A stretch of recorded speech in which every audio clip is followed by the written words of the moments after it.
بلاد هذا الرجل هي الوحيدة التي أثق بها لإيصال غاز بلادي. قالها الرئيس الروسي فلاديمير بوتين خلال لقاء قمة في أستانا الكازاخية، وهو يقترح إنشاء مركز لتوزيع الغاز من تركيا نحو كل أوروبا. فما كان من نظيره التركي رجب طيب أردوغان إلا أن تلقف الهدية ورد التحية بأفضل منها، فأوعز على الفور ببدء العمل على تأسيس المركز الذي سيضع رقبة غاز روسيا الذاهب إلى أوروبا في يده، بل أنه أوجد له المنطقة المناسبة على الفور في المناطق الأوروبية من تركيا الممتدة كحال روسيا على قارتين. ورغم أن الكرملين الروسي عاجل على الفور لينفي أي تنسيق مع أوروبا قبل إعلان الاتفاق على مرور الغاز، إلا أن القارة العجوز التي حاولت إخفاء غضبها بالصمت خرج بالنيابة عنها الرئيس الفرنسي إيمانويل ماكرون ليقول: ما الحاجة ليمر الغاز من تركيا قبل أن يأتينا؟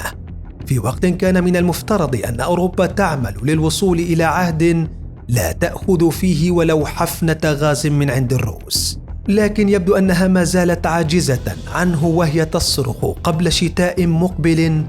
أسمته شتاء الجحيم. لكن إن ظنت أوروبا التي لطالما تمنعت عن تركيا ورفضت عضويتها باتحادها أن وضع الغاز الروسي بيد أردوغان قبل أن يعطيه للأوروبيين هو وليد اليوم، ربما قد تكون القارة العجوز أخطأت في فهم حسابات الماضي، كما قد يبدو أنها تخطئ بحسابات المستقبل، لأن خطة أردوغان ومعه بوتين لوضع رقبة غاز الأوروبيين بيد الأتراك بدأت قبل حرب روسيا وأوكرانيا، وتحديدا عندما أعلن بوتين وأردوغان في يناير من عام 2020 إطلاق خط أنابيب تورك ستريم، وهو الخط الذي ذكره أردوغان بالاسم عندما قال إن تركيا أثبتت أنها يمكن أن تكون الطريق الأجدر بالثقة لإيصال الغاز الروسي المسال إلى الاتحاد الأوروبي، بحيث تتحول مركزا لنقل الغاز الطبيعي خاصة عبر خطوط التيار التركي تورك ستريم. قبل أن يكشف المدير التنفيذي لشركة غاز بروم الروسية أليكسي ميلر عن مناقشة تفصيلية لتوسيع نظام تورك ستريم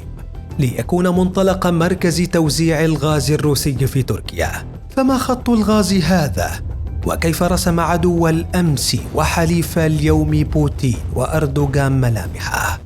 وقبل الخوض بتفاصيل خط تورك ستريم ندعوك للاشتراك بقناة وثائقيات الآن، حيث بإمكانك مشاهدة مواد وثائقية غاية بالمتعة والفائدة. أوروبا الممتنعة الراغبة. ما قبل حرب روسيا وأوكرانيا بكثير، عندما كان أردوغان يلهث لدخول الاتحاد الأوروبي الذي تمنع عن تركيا وقال لها مرارا وتكرارا إن أنقرة لا تناسبه، كانت روسيا أيضا ليست على وفاق مع أوروبا التي فرضت خلال العقد الماضي عقوبات عدة على موسكو عطلت التبادل التجاري والعلاقات الاقتصادية وحتى تدفق الغاز، إلا أن رائحة الغاز والنفط الروسيين أسال لعاب مصانع أوروبا، ما غير من المعادلة ليبدأ الأمر بتدفق نفط الروس إلى القارة العجوز. وبعدها تابع الروس في مخططهم لوضع مفتاح طاقة الأوروبيين بيدهم لتبني روسيا خطي أنابيب للغاز الطبيعي يمتدان من أراضيها من أقصى شمال نصف الكرة الأرضية، وقد عرف الأول باسم نورد ستريم، وهو الذي ينقل الغاز بالقطارة اليوم لأوروبا، أما الثاني فهو تورك ستريم الذي يمر عبر تركيا. ورغم أن الدول الأوروبية حاولت في السنوات الأخيرة تنويع مصادر طاقتها والخروج من جلباب طاقة الروس رويدا، إلا أن أردوغان تمكن من إقناع بوتين عام 2020 بضرورة بناء خط نورد ستريم التركي لتنويع طرق الضخ للدول الأوروبية، بدلا من الاعتماد على الطرق التي تمر من دول الأوروبيين أنفسهم، مثل نورد ستريم المنشأ عام 2011 ويمر من أوكرانيا ليوصل الغاز الروسي لألمانيا. ومع أن موسكو علمت حينها أن الاستثمار في كلا الخطين كان مكلفا للغاية، لكن مخططا ما كان لدى بوتين وأردوغان أسهم بإطلاق خط أنابيب تورك ستريم في أوائل شهر يناير. ومنذ ذلك الحين استعدت تركيا لتحصل على حقوق بيع احتياطات الغاز الروسية للعملاء الأوروبيين.